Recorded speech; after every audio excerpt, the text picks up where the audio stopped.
Morning. तो ये हमारी India to Canada, Delhi to Vancouver via Tokyo, Haneda and Narita की सीरीज का फाइनल एपिसोड है। इसमें हम नरीटा पहुंच चुके हैं। एयर कनाडा का नरीटा एयरपोर्ट पे चेक इन प्रोसेस कवर किया है और एयर कनाडा की फ्लाइट का इन फ्लाइट जो भी एक्सपीरियंस रहा वो कवर किया है और फाइनली वैंकूवर एयरपोर्ट पहुंचकर एयर कनाडा का एक ऑनेस्ट रिव्यू शेयर किया है। ए नंबर गेट पे एयर कनाडा का चेक इन है, तो देखते हैं अभी बैगेज चेक इन करने देते हैं कि नहीं। दैट इज़ गेट नंबर 1 और ये एक सेल्फ चेक इन कियोस्क है, तो आई एम ट्राइंग कि वहाँ पे हो जाए। पासपोर्ट स्कैन कर दिया है, PNR डाल दिया है। ये सीट दे रहा है 34J। चेंज सीट करके देखते हैं और कोई सीट का ऑप्शन है क्या। 34J is centre. पता नहीं क्या हो गया, पेड सीट सिलेक्ट हो गई है और अब वो मुझे फ्रीक्वेंट फ्लायर डालने को बोल रहा है पेड सीट के लिए पे करने के लिए, और दोबारा उसको चेंज नहीं करने दे रहा। तो मैं काउंटर ढूंढती हूँ एयर कनाडा को सॉरी, और फिर काउंटर से ही चेक इन करते हैं। एयर इंडिया का काउंटर खुलेगा 2 बजे और 2 बजे ही चेक इन हो पाएगा। अभी बज रहे हैं 10 और 2 बजे तक हम वेट करेंगे। अब यही एक डिसेंट सा रेस्टिंग एरिया है, यहाँ वेट करेंगे। उसके बाद 2 बजे चेक इन काउंटर पे जाएंगे। तो एयर कनाडा का ये काउंटर है। पहले 2 बजे यहाँ लोग आने वाले थे, अब इसका टाइम चेंज करके 3:15 बोल रहे हैं ये। तो बैगेज सेल्फ ड्रॉप में बैगेज ड्रॉप कर रहे हैं। बोर्डिंग टाइम 15:25 और इन्होंने ये बैगेज टैग्स दे दिए हैं यहीं से निकाल के, तो ये अपने आप लगा दो और अपने आप बैगेज ड्रॉप कर दो 4 नंबर पे। तो देखते हैं कैसा होता है ये चीज़। मैंने स्मार्टनेस से सोचा कि बैगेज ड्रॉप कर देते हैं, कौन वेट करेगा 3:15 बजे तक। और बैगेज टैग्स वगैरह निकाल के ख़राब सीट एक्सेप्ट करके बैगेज ड्रॉप करने गए, तो उन्होंने कहा 3:15 बजे बैगेज ड्रॉप होगा। तो सुपर, अब कहीं पे बैठते 3:15 बजने का वेट करते और इनसे कोशिश करते हैं कोई ठीक सीट मिल जाए, आयल मिल जाए। तो मैं बीच वाली सीट में बैठ के आई हूँ, इट वॉज नॉट ईजी, तो आयल मिल जाए तो बढ़िया रहेगा। तो हम एयर कनाडा के काउंटर्स पे हैं और अभी ये सेटअप कर रहे हैं, झाड़ू लगा रही है दीदी और ये पूरा काउंटर सब सेटअप हो रहे हैं अभी। मैं तो पहले कभी भी इतना जल्दी नहीं आई किसी काउंटर पे कि वो सेटअप ना हो, लाइन लगी होती है उसके पीछे ही खड़े होते हैं, बट आज I will be first one in the line. और अभी काउंटर सिर्फ सेटअप हो रहे हैं। एयर कनाडा का चेक इन कर लिया है। बैगेज को लेके कोई कलेश नहीं थी, पर सीट को लेके थी। उसने कहा कि जो आपको सीट मिली है अगर उससे चेंज करके कोई भी सीट करनी है तो एक्स्ट्रा पे करना पड़ेगा। तो फिर से मिडल सीट है, बट जो ट्रॉली थी मेरे पास एक केबिन वाली, वो भी उसने free of cost check in कर ली है। So good. गेट नंबर 47 से अब चलते हैं। अब डिपार्चर्स की तरफ हम आ गए हैं। यहाँ से सिक्योरिटी करते हैं और फिर एंटर करते हैं। अब बोर्डिंग करते हैं, फिर फ़्लाइट का फीडबैक देते हैं। अभी तक तो मेरा एक्सपीरियंस कुछ खास रहा नहीं है। फ़्लाइट हमने बोर्ड कर ली है और सबसे पहले हम चेक करेंगे इंफोटेनमेंट सिस्टम। इसमें रिमोट नहीं है, सिर्फ टच स्क्रीन सिस्टम है, तो उसी को चेक करते हैं। इंग्लिश सिलेक्ट करके लैंग्वेज, ये टच स्क्रीन बिल्कुल भी रिस्पॉन्सिव नहीं है अच्छा। Generally air India air Canada की फ़्लाइट में यही होता है, रिमोट वर्क नहीं कर रहा होता है या होता नहीं है, और टच स्क्रीन जो होता है वो बहुत ही नॉन रिस्पॉन्सिव होता है, कम इंटरैक्टिव होता है, अच्छे से चल नहीं रहा होता है। फ़्लाइट में ऑलरेडी बहुत शोर है, कोई बच्चे रो रहे हैं और हल्ला मचा रखा है लोगों ने, काफ़ी बच्चे हैं इस फ्लाइट में। लेग रूम एना एयर के कंपैरेटिव काफ़ी कम है। उन्होंने ये पिलो दिया है बहुत बेसिक सा, जैसे थैली नहीं होती है उसमें सामान तब ऐसे कोई डाल के दे देते हैं, वैसा सही पिलो है। और एक ये ब्लैंकेट भी है जो कि मतलब रैप्ड है, शायद ड्राई क्लीन होगा, बट ब्लैंकेट ये देख के बिल्कुल भी साफ़ नहीं लग रहा है। काफ़ी फेडेड सा ब्लैंकेट है, मतलब कलर में भी फेडेड है और feel is also not good. मैं स्मेल करके देखती हूँ तो उसकी स्मेल अच्छी भी नहीं है।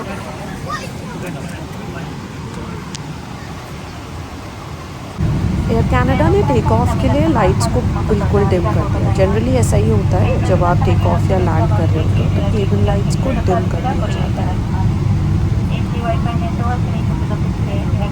अब ये फूड मुझे इन्होंने सर्व कर दिया है।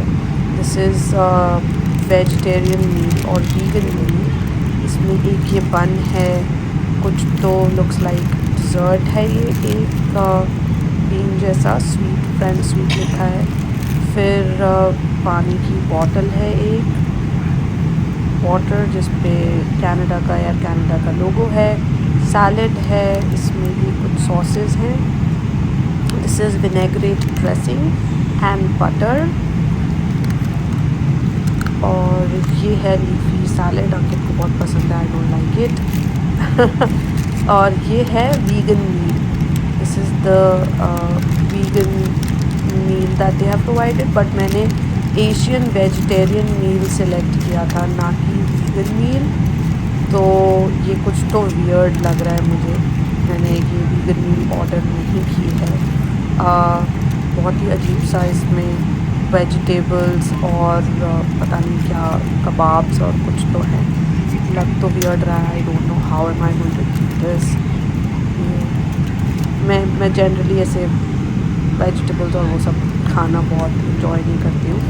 और उसके साथ इन्होंने एक कार्ड दिया है जिसमें लिखा है vegan meal and it says 34K which is not mine. मेरा 34H है मिडिल। तो खाना सर्व कर दी है पर लाइट में, और जो अभी मैंने ओपन किया दैट हैपेंड टू बी,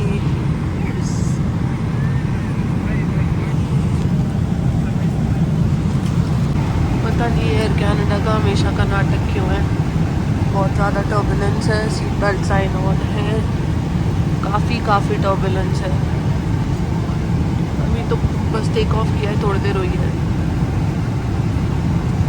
के पास एशियन वेजिटेरियन मील नहीं थी, but they offered me this, looks pretty decent.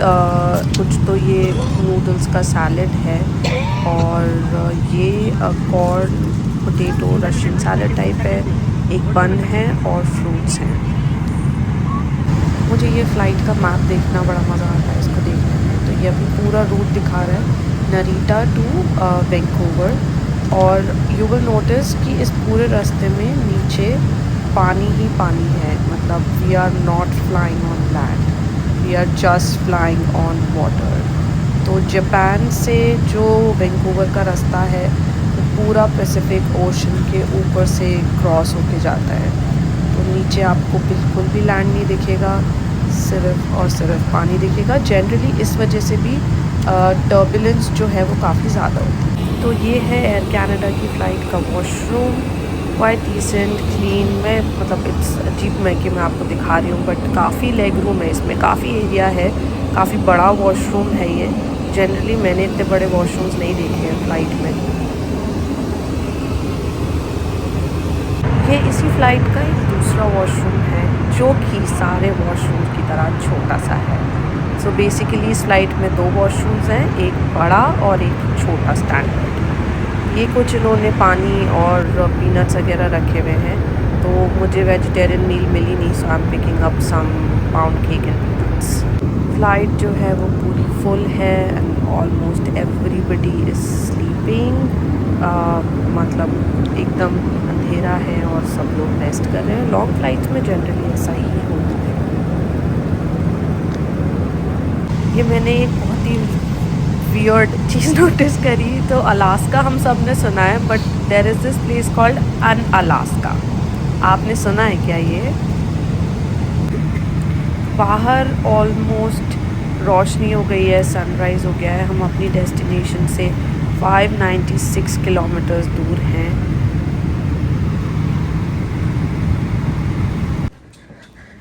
Landed in Vancouver. ये सुंदर सुंदर पहाड़ पीछे, और अभी इमिग्रेशन क्लियर करके एयर कनाडा का रिव्यू देते हैं। We are going to arrivals for immigration. Baggage की लाइन का वेट कर रहे हैं। एंड इमिग्रेशन बहुत इजी होता है यहाँ, PR कार्ड दिखाना होता है और दैट्स इट। बाकी air Canada was as expected not good. सबसे पहले तो जो फूड था वो सेम PNR पे 2 फ्लाइट्स हैं आपकी, और एक में फूड प्रेफरेंस इंक्लूडेड है, दूसरे में नहीं है, विच इज़ स्ट्रेंज राइट। तो फूड प्रेफरेंस इंक्लूडेड नहीं थी, so they did not have anything vegetarian at all. तो मैंने कुछ नहीं खाया फ्लाइट में। फ्लाइट की शुरुआत में बहुत एक्सट्रीमली बम्पी राइड थी। ओवरऑल लेग स्पेस कम था, बट ठीक थी फ्लाइट, ज़्यादा पुरानी खचर तो नहीं थी। जो एयर हॉस्टेस स्टाफ था as usual was very rude, और landing was safe and nice and swift, but इतना जल्दी डिक्लाइन किया कि एकदम कान बंद हो गए थे। तो I am not travelling air Canada again.